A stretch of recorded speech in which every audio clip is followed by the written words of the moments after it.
Rusia memperingatkan Amerika Serikat untuk menjauhkan kapal perang mereka dari Crimea. AS mengerahkan sejumlah kapal perang ke Laut Hitam pekan ini sebagai bentuk dukungan terhadap Ukraina yang terintimidasi oleh peningkatan kehadiran tentara Rusia di perbatasan kedua negara. Moskow menyebut manuver kapal perang AS di Laut Hitam itu sebagai provokasi.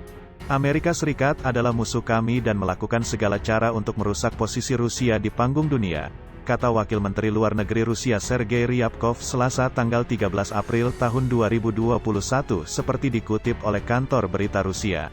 Moskow mencaplok Crimea dari Ukraina pada 2014. Angkatan Laut AS memang beroperasi secara rutin di Laut Hitam. Namun, seorang pejabat pertahanan AS menuturkan pengerahan kapal perang ke kawasan itu saat ini bisa menjadi pesan khusus bagi Moskow bahwa Washington memantau ketat pergerakan militer mereka. Kami memperingatkan Amerika Serikat bahwa akan lebih baik bagi mereka untuk menjauh dari Crimea dan pantai Laut Hitam kami.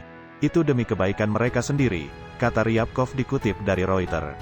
Pernyataan itu menunjukkan bahwa hubungan diplomatik Rusia dan AS dalam beberapa dekade terakhir semakin menipis. Presiden AS Joe Biden pada Maret lalu menyebut Presiden Rusia Vladimir Putin adalah seorang pembunuh yang akan membayar harga atas tuduhan campur tangan dalam pemilu AS.